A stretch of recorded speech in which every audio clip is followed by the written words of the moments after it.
Did you know there's an actual country above England called Scotland, where they have actual cities and even football clubs too? I was as shocked as you when they told me. Just kidding, guys. Scottish football is one of the greatest joys mankind has ever created. The world would be a dull place without it.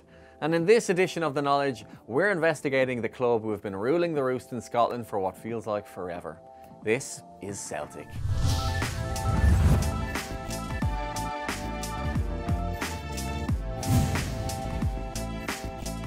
Celtic were the first British team to win the European Cup when they beat Inter Milan 2-1 in Portugal in 1967. The Lisbon Lions also hold a special place in history as a reminder of how football used to be a much more tribal affair. All but one member of the 15-man squad who travelled to play in the final that day was born within 10 miles of Celtic Park. So who was this far-flung exotic 15th member? Surely a player from England, Italy or even South America? Well, not quite that far. Bobby Lennox was born a galactic 30 miles away from Celtic Park in Saltcoats on the west coast of Scotland. Outsiders, eh? Coming here with their fancy foreign ways. Celtic's hooped top make them one of the most recognisable teams in the world. But it wasn't always that way. In 1888 they started playing in white shirt, black shorts and green and black socks. After a year they decided to jazz it up a bit by going for green and white vertical stripes. Still wasn't quite right though. So in 1903 they turned the stripes horizontally and hey presto, the enduring look was born. The boys debuted the snazzy new kit in a home match against Partick Thistle on August 15th, 1903 and they won 2-1. 1988 was a very special year for Celtic, but a day the late Prime Minister Maggie Thatcher didn't enjoy much. It was Celtic's centenary year and they had already bagged the Scottish Premier League. They just needed to dispatch Dundee United in the final to win a centenary double. United were 1-0 up, but then the legendary Frank McAvenny popped up and scored 2 late goals to win the match and secure the double.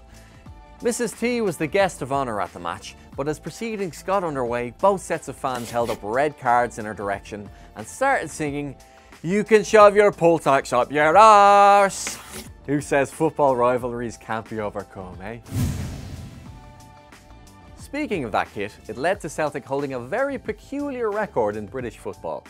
To become the last ever professional football club to wear a number on the back of their shirt. They loved those hoops so much they really didn't want to cover them up.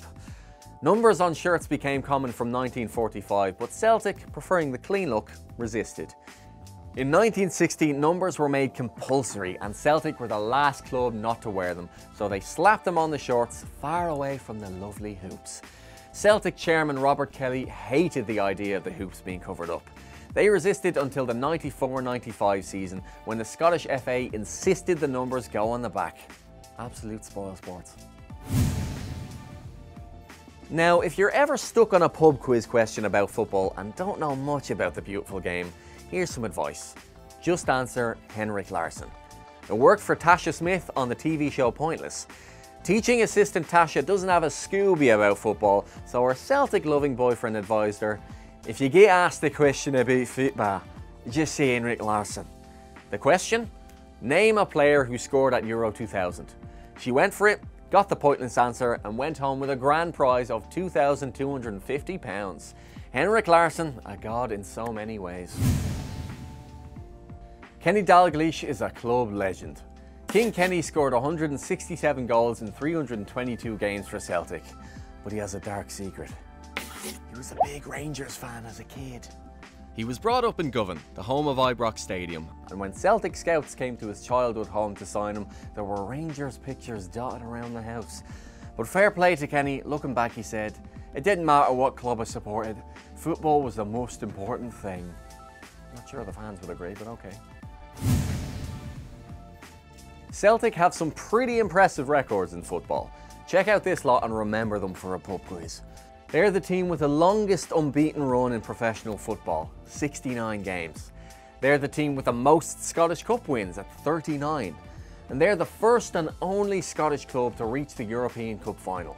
And the only top-flight British team to win a treble 3 years on the trot. And that has nothing to do with the standard of Scottish football.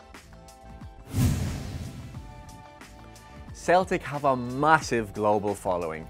Arguably their most famous and certainly their quirkiest global fans of all are a group of school children in Thailand, nicknamed the Thai Tims, who regularly record classroom videos singing Celtic songs in their green and white hoops. The Thai Tims have been singing about the boys ever since Scottish student Raymond Gormley taught at the school on his gap year.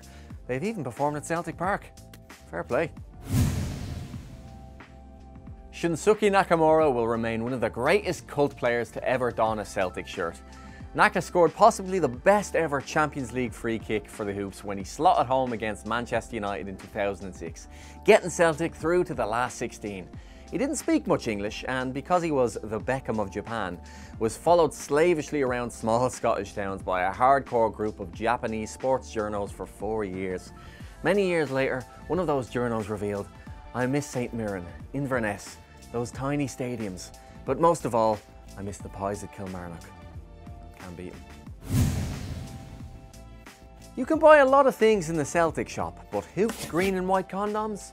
No, not official merchandise at least, but some enterprising Celtic fans had some manufactured for a European away game in Copenhagen in 2006.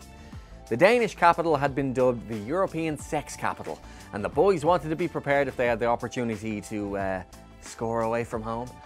The cottage industry was selling them online for £1.50 or 5 for £6. Absolute bargain if you ask me. That marks the end of our Celtic episode of The Knowledge. Hopefully you gained a nugget or two of trivia for your next pub quiz. Before you go, make sure to hit subscribe so you don't miss any more brilliant talkSPORT videos. I've been Sean Burke and I'll see you next time.